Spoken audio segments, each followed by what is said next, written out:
This evening's story is chilling enough to make a saloon fall silent. In a place where boots scraped dry timber, where moonlight touched broken fences, and where old stories whispered across the prairie, pride met reality. And it all started when a polished pistol tried to replace an aging one. When youth tried to outrun time, and when the spark of arrogance triggered something far greater. Before we kick off this adventure, don't forget to hit like on the video and let us know in the comments where you're watching from. The revolver looked like something that ought to sit behind glass in an old frontier museum. Rust crept across the barrel in streaks that spoke of long years, hard days, and no polish. The grip had been worn smooth by hands that had held it through storms, saloons, ambushes, and nights on horseback. The shine had disappeared 30 years ago, and time had never bothered giving it back. It rested on the bar beside a half-finished glass of whiskey and two weather-carved hands. Hands that had fired that gun more times than most men had taken steady breaths. Jet McCord let out a loud laugh when he noticed it. He was young, arrogant in that noisy way only 23 years of safety can teach a man. He had never truly been tested, never tasted humility, never learned what waits in the dark corners of the world. "That's supposed to be a gun?" Jet called out, his voice bouncing off the walls of the saloon. His brand-new Colt 45 shone at his hip. High-priced, factory clean, polished so bright a man could check his hair in it. "Looks like something you'd pull out of a coffin. Tell me, old-timer, does that thing even fire anymore? Or do you keep it just to remember the good days?" Cyrus Flint didn't bother looking up from his whiskey. He was 66 now, white-haired, face drawn deep from sun and life, but his hands were steady. Too steady for a man that age. And the eyes beneath those worn lids had seen so much that no loudmouth kid could rattle them. He took a quiet sip, set the glass down with the slow precision of someone who didn't rush anything unless it truly mattered. "It fires," Cyrus answered, barely above a whisper. His voice sounded like gravel in dry wind. "Fired 45 times when it counted. 45 hits. 45 men who didn't walk away. Can your shiny new piece say that?" Jet's grin stretched wider, into something mean, a smug grin belonging to someone who'd never met anyone capable of correcting him. 45, Jet scoffed. "Old man, I doubt that rusty scrap could hit the broadside of a stable door." "Then prove it. Draw on me. Let's see if those 45 kills actually happened or if they were just stories soaked in whiskey." Red Mesa, New Mexico Territory, September 1885. Cyrus Flint had worn a badge for 32 years. He had started young, sworn into duty at 21 in Dodge City. Full of faith that justice worked cleanly, that right would always stand taller than wrong. That faith cracked the day he faced an outlaw named Cade Thorne, a man who had slaughtered a family in their cabin. Cade had a faster draw than most, a professional killer raised on violence. Cyrus barely beat him, but he did. And once Cade Thorne fell, something in Cyrus changed forever. He learned that survival wasn't faith, it wasn't belief, it was precision, it was willingness, it was doing what other men hesitated to do. He traveled from territory to territory, marshal in Kansas, Texas Ranger, federal deputy. Every job set him nose to nose with men who chose violence like other men chose a vocation. Killers for profit, for entertainment, or because they were simply good at it. Cyrus killed them, all 45 of them. Some were quick on the draw, some slow, none harmless. Every one of them received a chance to surrender before the iron spoke. 45 was an unusual total. Most men didn't make it past 20 before a bullet or bad luck put them in Boot Hill soil. Cyrus survived because his hand never trembled, his aim stayed true. and his nerves stayed colder than steel. He never killed for pleasure, but he never hesitated either. But before you find out what comes next, the narrator's voice slid warmly. If you're enjoying this story, go ahead and tap that like button. And if you're not yet subscribed, join our ride. Drop your country in the comments. We love seeing how far these Western tales travel. Now stick around until the end.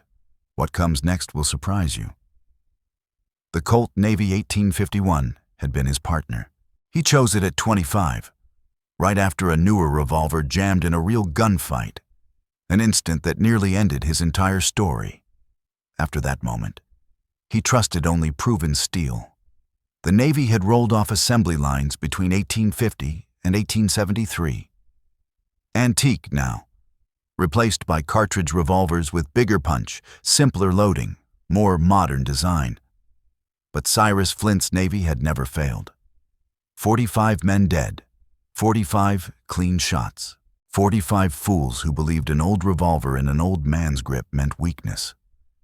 The rust on it was merely skin. Inside, everything was pristine. Cleaned after every fight, oiled, tuned, cylinders aligned like clock gears. If Cyrus needed it today, that gun would bark just like it had 3 decades earlier.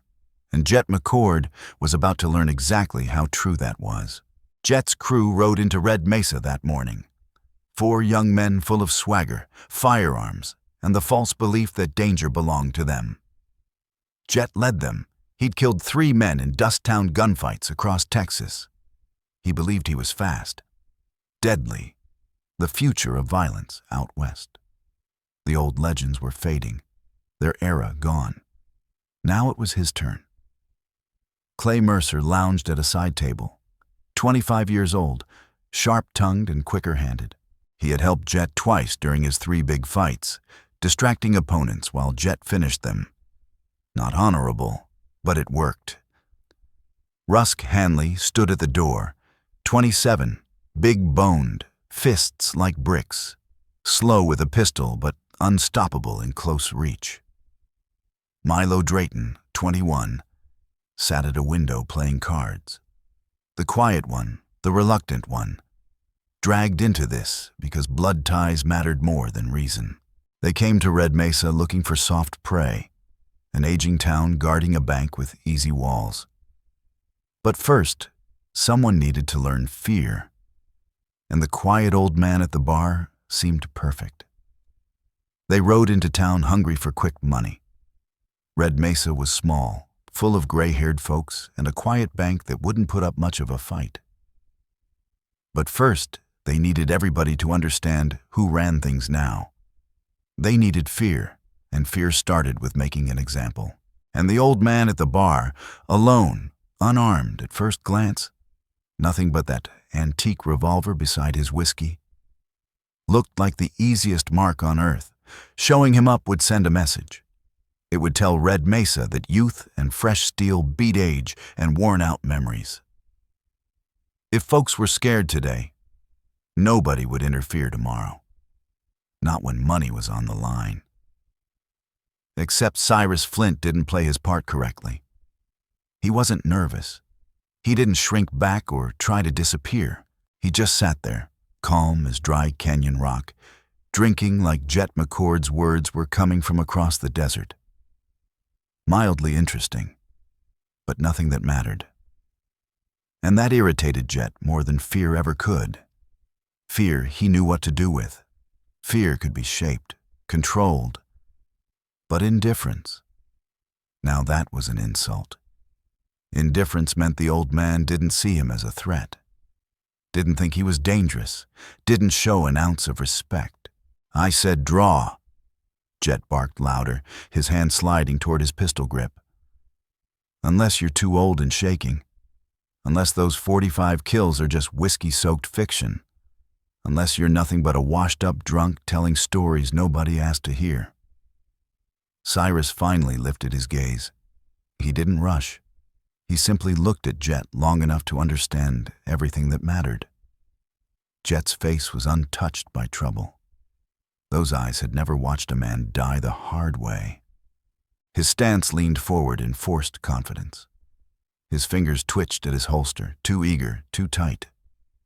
That wasn't the posture of a seasoned fighter. It was a boy pretending he was one. He'd killed men, sure, but weak men. Drunk cowhands, slow ranch hands, unprepared targets. Never anyone who knew how the game worked. "Son," Cyrus said gently, "I'll give you advice free of charge. Walk away. Tell your boys to saddle up. Leave Red Mesa behind. Find honest work somewhere. Live long enough to look like me. Because what you're doing right now, standing there calling me out, that ain't courage. That's suicide wearing a cheap mask." Jet burst out laughing. He turned toward Clay, Rusk, and Milo, spreading his arms wide. "You boys hear this? He thinks he's still something to fear. He thinks this rusty relic and a couple of stories make him dangerous." He faced Cyrus again. "I'm 23. I've killed 3 men. I'm faster than you. I'm carrying the finest pistol made. And you're just some old stray drinking midday whiskey because life passed you by. Tell me, how am I the one committing suicide?" Cyrus took another slow drink, savoring it like it might be the last. Maybe it would be. Maybe not. Either way, wasting good whiskey wasn't something a man his age did. "You killed 3 men who weren't ready," Cyrus replied calmly. "I've killed 45 who were. There's a difference between shooting men who stumble into your path and facing someone who's done this more years than you've been alive." He nodded toward Jet's polished revolver. "Your gun may be shiny.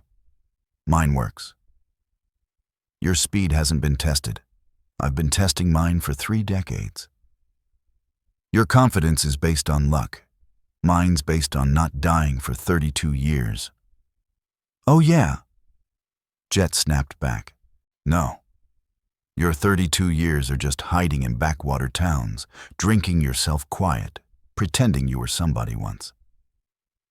Well, tonight, I get my name by killing the legendary Cyrus Flint.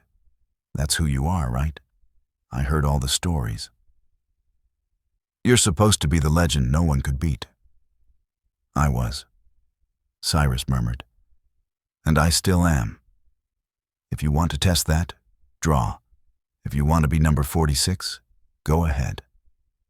But choose now, because my patience is thinning." The saloon froze. Old Bram Wiley stopped polishing glasses. Every other patron eased backward, clearing a space between them and the gunman. Chairs slid, boots shuffled, breath held. Everyone had seen this before. Some young fool challenging someone who'd been forged by time and hard ground. New steel versus old scars. Pride versus experience. Speed versus wisdom sharpened by survival. The West had seen this showdown 100 times before, and it almost always ended the same way. With the young one learning too late that being fast wasn't nearly enough. That brand new iron on his hip couldn't outrun wisdom. Flash didn't replace years of earned skill, and confidence without proof was nothing more than foolish pride waiting to be shattered. "Last chance," Cyrus Flint said. There was no threat in his tone, just truth laid plain. "Turn around, ride out. I won't chase you. I won't speak a word of this. You walk away. You get to live long enough to look back and understand how close you came today." Jet McCord's face reddened. Anger stirred with something colder, fear, maybe doubt. Because nothing about Cyrus matched what a man facing death should look like. Men about to die didn't sit still. They didn't sip whiskey calmly. They didn't offer mercy. They fidgeted. They shook. They begged. But Cyrus simply waited, patient as the desert, his stillness making the outcome feel already settled. "You're scared," Jet muttered, forcing himself to believe it. "That's why you're talking so much. You're hoping I back down. You're trying to hide behind whatever name you used to be. Well, it won't work. I'm not scared of you. I sure as hell ain't walking away. Cyrus set his empty glass down. He rose slow, bones stiff and honest with age. His hand moved to that old Colt Navy resting on the bar. He checked it like a ritual. Cylinder turning smooth, hammer locking clean, barrel clear. Everything in perfect working shape despite the rust that fooled young eyes. He stepped forward until 10 feet separated them. Gunfighter distance, professional distance. The kind of space where being fast wasn't enough. You had to know when to start. All right, Cyrus said quietly. You want it? Here it is. Draw whenever you're ready. No, Jet moved first. All those hours posing in front of mirrors, practicing against fence posts, imagining gunfighters who never shot back, it showed. His iron cleared leather in just under a second. Good speed. Winning speed against boys. But Cyrus Flint wasn't a boy.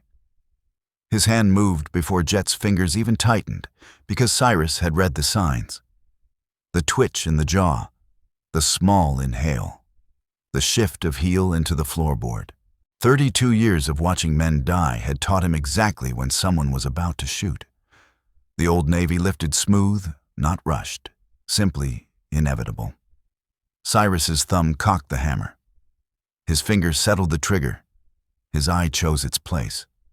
One heartbeat, and then thunder.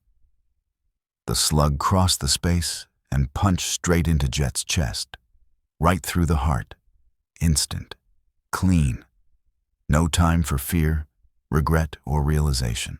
Jet's pistol still came up, nerves firing even after life had fled, and he squeezed one last round.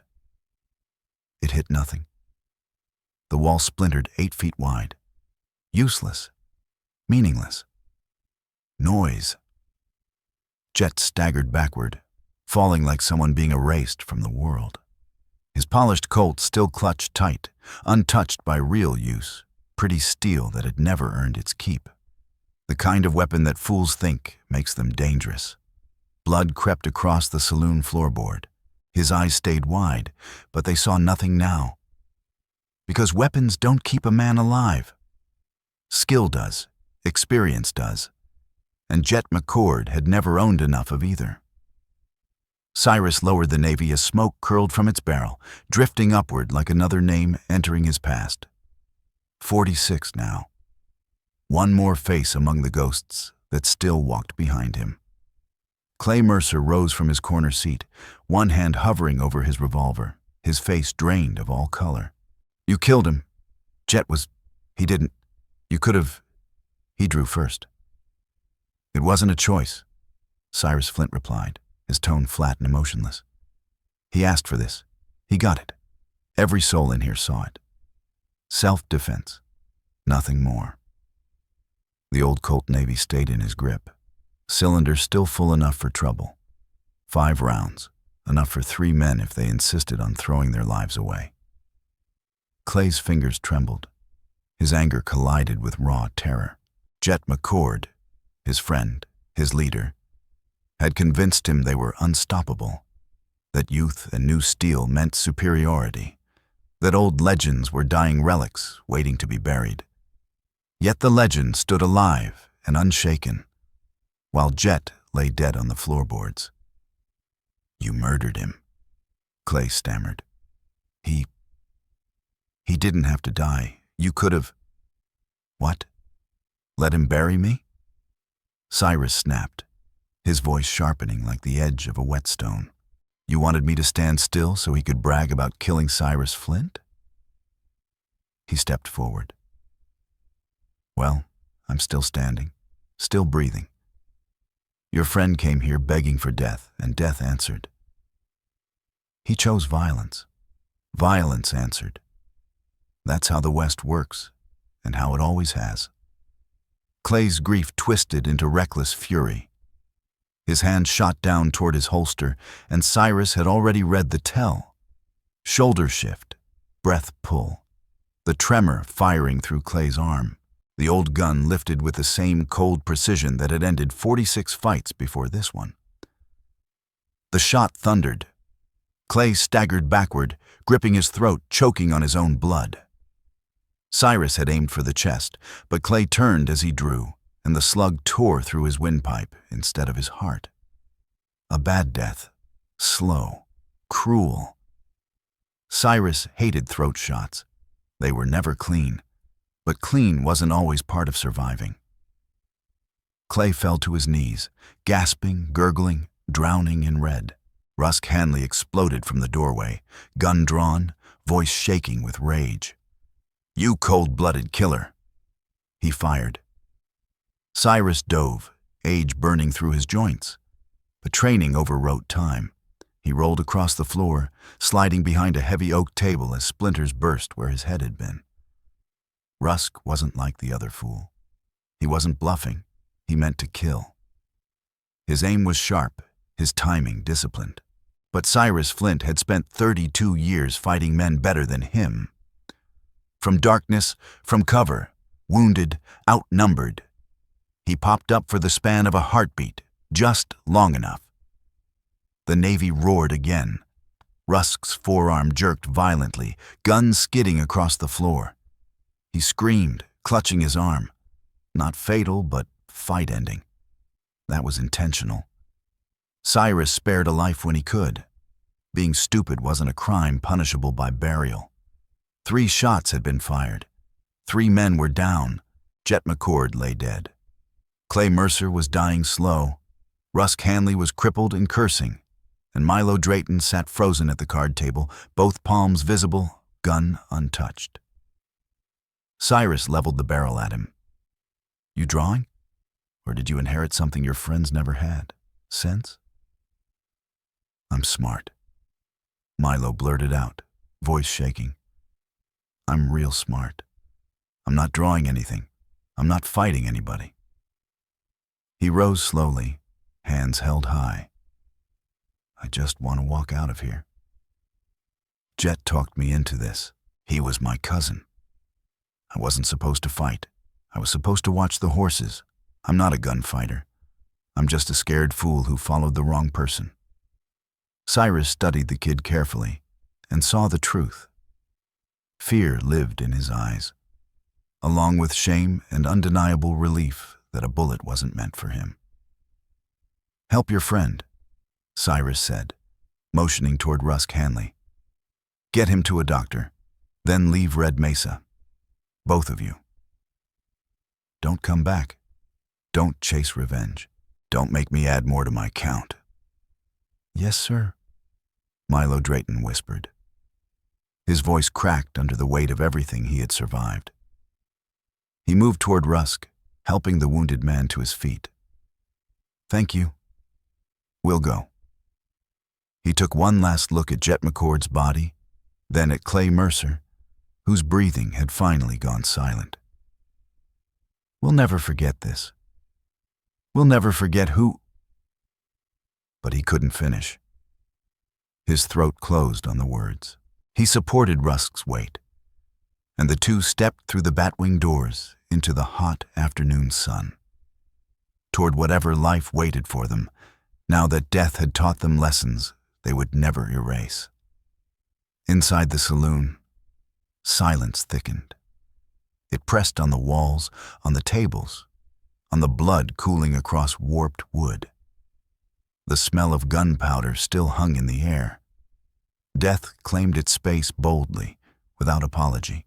Every eye turned toward Cyrus Flint, toward the old man with the rusted Colt Navy that still worked better than polished steel. A legend they had forgotten was a legend for a reason. 47 kills. Actually 48, once Clay Mercer finally stopped moving. Old Bram Wiley came around the bar, glancing at the bodies before looking back at Cyrus. "Well, that's that," he muttered, voice dry as dust. 4 decades of tending saloons had shown him scenes just like this. Hot-blooded boys picking the wrong man at the wrong time. "I'll send for the undertaker," he said. "I'll get these boys cleaned up. I'll take witness statements. The marshal will want everything written down, even though we all know how this played out." "Self-defense," Cyrus said as he slid fresh rounds into the cylinder. His hands didn't shake, not after killing 2 men younger than half his years. Jet drew first. Clay drew second. Rusk shot at me. Everyone here saw it. Every part of it was clean. "Never said otherwise?" Old Bram replied. "These folks will all back the truth. You gave them chances, more than one. They chose violence. You answered violence. That's all there is to it." He filled a glass and slid it toward Cyrus. "On the house, for old times. For reminding these boys that age ain't weakness." Cyrus drank because he needed it. Not to celebrate, not to forget. Just to steady himself long enough to walk through the rest of the night. Killing never grew easier. It only became familiar. Later, when the rush of adrenaline drained from the blood, the shaking would start. The darkness would sharpen the memories. The faces of the dead would file into the room, one by one. 48 now. 48 men who woke up that morning alive and would never wake again. All justified, all legal, all necessary. And yet, none weightless. The nightmares didn't fade. His conscience didn't ease. The title of being efficient at killing never tasted like pride. It tasted like fatigue. "I'm too old for this," Cyrus exhaled. Not to Bram, not to anyone, just into the air, into whatever heavens still bothered listening. "I came here to retire, to sit quiet, to die peaceably. But they keep coming. Kids who think fast hands make them invincible. Kids who think new guns beat old scars. Kids who think stories are exaggeration." Old Bram nodded. "They believe that right up until the world corrects them, usually too late, like today." He motioned toward the bodies. "They knew your name. Jet said it out loud. He knew who you were, still thought he could beat you. Arrogance, pride, youth, deadly mix." 20 minutes later, Sheriff Colton Reeves pushed through the door, young, maybe 30, and newly settled into the badge after old Sheriff Hendricks passed away. Good heart, straight lawman, but still green. He had only killed once, years back. Some drunk who drew on him outside the jail. Luck had carried that shot, not skill. He looked at the scene. Jet's chest wound, Clay's throat, the blood, the unmoved calm of Cyrus Flint polishing his weapon.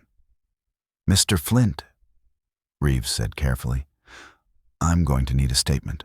Self-defense." Old Bram Wiley answered before Cyrus could speak. Everyone here saw it. Jet came at him first. Sheriff Colton Reeves pointed at the lifeless body on the floor. He challenged Mr. Flint. He drew first. He got shot. Clay Mercer pulled second. He went down. Rusk Hanley fired from the doorway and caught a bullet in the arm. Him and the fourth kid, Milo something left. Likely headed to Doc Avery Boone. Reeves opened his worn notebook and began writing. Anyone dispute that version? Silence answered him. Every man and woman in the saloon nodded, confirming the truth exactly as it happened. "Mr. Flint?" Reeves asked. "Anything you want to add?" "They were young," Cyrus Flint said quietly. "They believed they were dangerous. They believed I was finished. They learned otherwise. I wish they'd taken the warnings. I wish they'd ridden out. But they didn't. So here we stand. 2 boys dead who could have lived different lives. You gave them chances?" Reeves pressed, not because he doubted, but because the written record required it. "More than one," Cyrus replied. "I told Jet McCord to leave. Told him how this would play out. He insisted. Clay tried to avenge him. Rusk tried to kill me. I defended myself. That's all this is. An old man fighting to stay alive when young men thought he wasn't capable anymore. Reeves finished writing and shut the notebook. All right. Ruling of self-defense. No charges. Legal shooting. You can go, Mr. Flint. Then the young sheriff paused, studying the man in front of him. If I may say, sir, your reputation reaches further than these hills. Young men seem drawn to it. They hear about Cyrus Flint, the man with 40-something confirmed kills, now 48. They want to prove something by beating you. They want that glory. They want to claim they outdrew the legend. Let them come, Cyrus answered, sounding bone-tired. Let them test it. Let them learn what their choices cost. Some will walk away, some won't. That's on them. All I want is peace. But if they force my hand, if they draw, then I'll keep doing what I've always done. I'll survive, no matter who stands across from me. That night, Cyrus sat alone on the porch of his small cabin at the edge of Red Mesa. The Colt Navy lay in pieces on the table, taken apart with the same patience he once used to break horses. He cleaned each part. Powder scraped away, springs checked, metal oiled, like a ritual meant to hold his world together. 48. The number kept rising even though he'd tried to retire.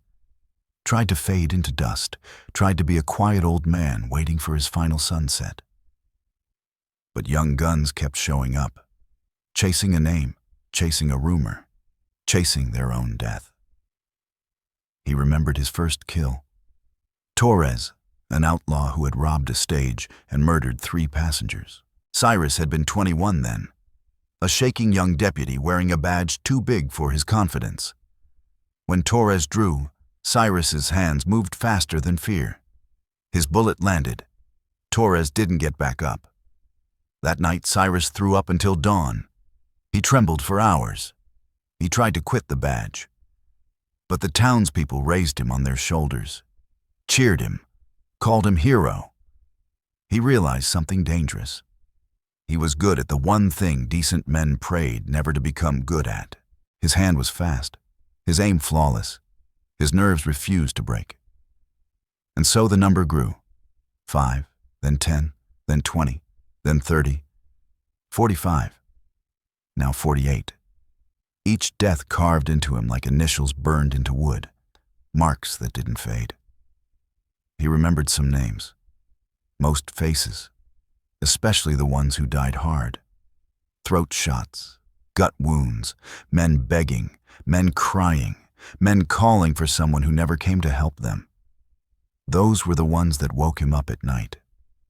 Those were the ones that made whiskey necessary.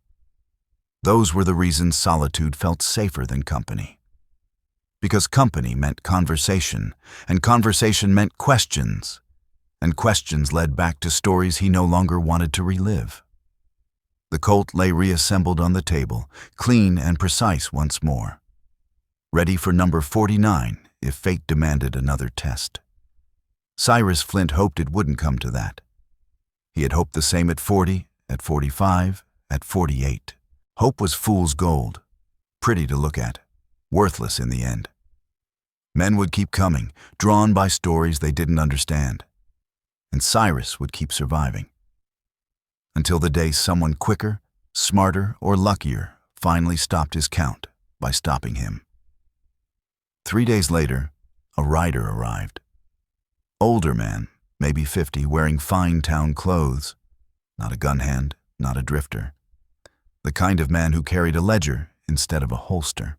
He found Cyrus at old Bram Wiley's saloon, drinking coffee instead of whiskey, trying to keep his mind clear, trying to hold his memories back without drowning them. "Mr. Flint?" the stranger asked. "Cyrus Flint, the marshal?" "Was marshal," Cyrus corrected. "Retired 15 years now. Just Cyrus. Just an old man trying to live quiet."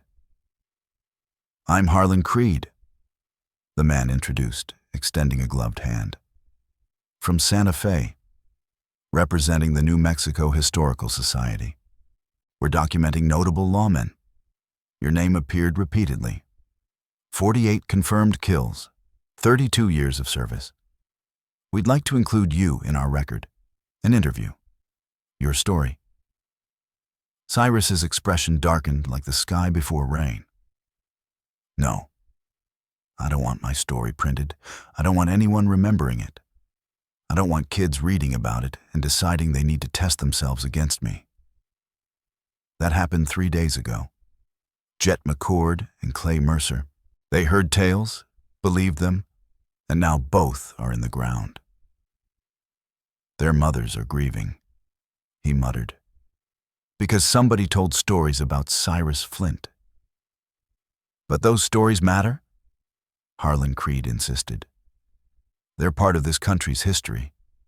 Men who brought order to where there was none, who held ground when no one else dared. Civilization exists because of men like you. I'm part of nothing, Cyrus replied coldly. I'm just a man who killed, sometimes wearing a badge. 48 men died because of choices I made.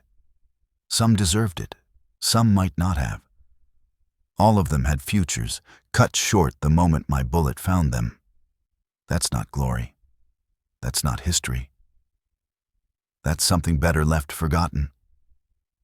Creed didn't back down. He opened a leather journal, fresh pages waiting. Just one interview. Not a book, a conversation.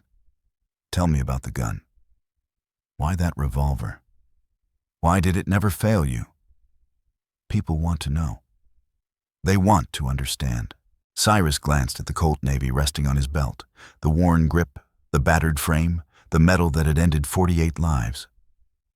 The gun is nothing, he said softly. No magic, no legend, just steel and springs. The reason they died wasn't that gun.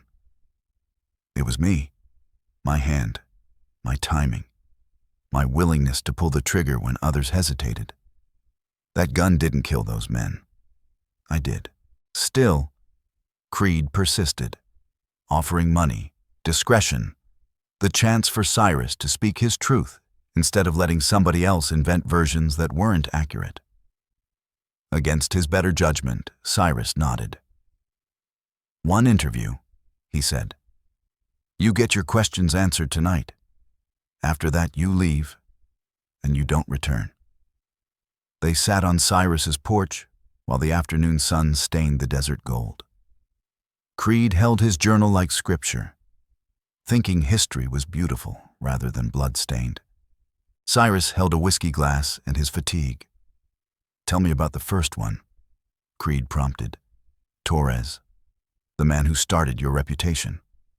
Cyrus spoke about being young, unsteady, terrified. About Torres's draw being quick, but his own faster. About that bullet hitting true.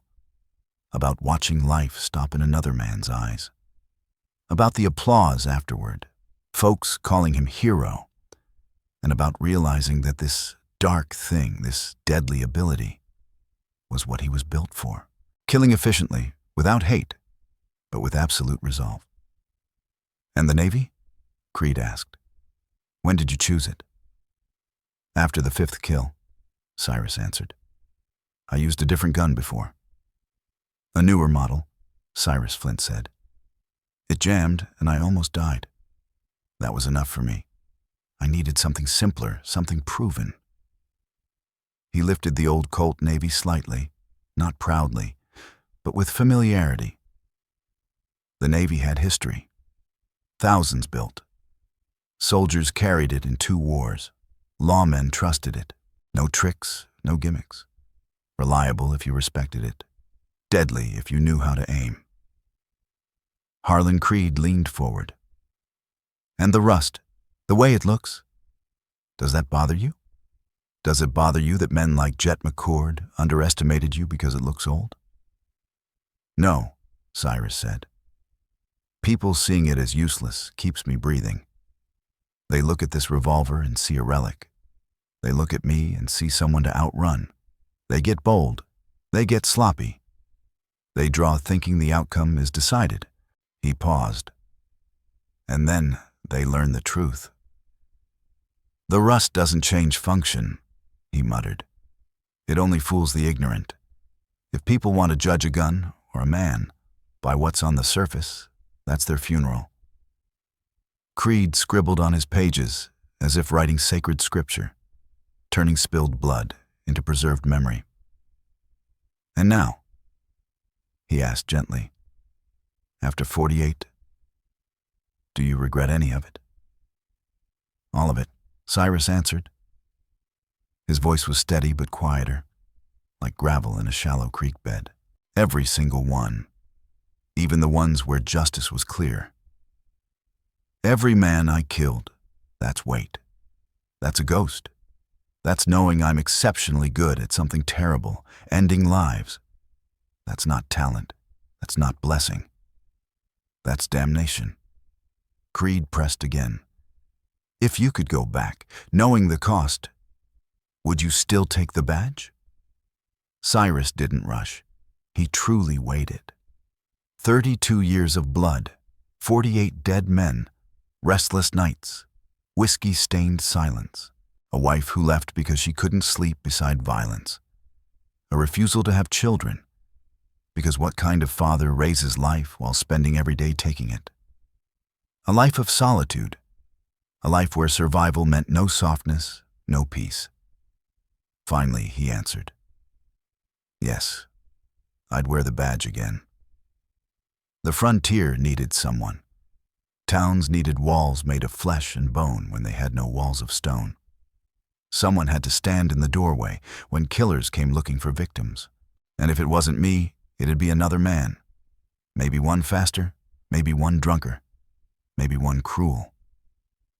At least when I killed, it was for the law, and I tried mercy first. "So no regrets?" Creed said gently. "That's not what I said," Cyrus corrected. "I'd make the same choice. But regret's part of it. Regret is the price. Regret is the proof a man still has a conscience. If someone kills 48 people and sleeps like a baby afterward, that's not a lawman. That's a monster." Creed finished his notes and closed his journal. "Thank you for speaking honestly. Men live today because you stopped others. You carried the burden no one else wanted to carry." Cyrus looked out toward the horizon, eyes tired. "Does it matter?" he asked. Not sarcastic, not angry, simply searching. "Does it matter to the families of 48 dead men? Does it matter to the next kid who walks into a saloon thinking beating Cyrus Flint makes him immortal? Sometimes I think the best service I could do this world is throw this revolver in a river and vanish." "Stop adding ghosts." "But you won't," Creed said softly. "You'll carry it. You'll defend yourself. You'll keep living. Because you are what those years shaped. A man who survives. A man who protects. Even if it costs you." "Yes," Cyrus whispered. "I'll keep surviving. I'll keep killing if forced. I'll keep being the thing these years made me. This gun, a relic that still works. And me, the legend that refuses to die. The ghost that never stops walking. Until someone faster ends it, or until time does. One way or another, every story ends." A week after Harlan Creed rode away, Cyrus sat in his usual spot inside old Bram Wiley's saloon. The Colt Navy lay beside him, aged, worn, its blued finish fading, but its mechanism still faultless. Just like him, weathered, quiet, still dangerous when provoked. No one dared approach him now. Word of Jet McCord's death had traveled fast, like wildfire across thirsty grass. And with each retelling, the number grew. 5 dead. 10. 20. Some swore Cyrus Flint had dropped a dozen men in a single afternoon. The exaggeration was fine. Better than fine. If fear kept young guns away, then let the rumors grow wings. But Cyrus knew the truth beneath the tall tales. Someone would eventually come. Some boy convinced he was different. Faster, chosen, destined to be the one who finally erased the legend called Cyrus Flint. They'd keep riding into town until the count ended for good. Not because Cyrus stopped pulling the trigger, but because someday someone else would pull faster. He thought about what Harlan Creed had asked him, about regret, about cost, about whether mastery of violence was ever worth the toll it took. The answer wasn't a simple yes or no. Yes, because someone had to stand between darkness and innocent lives.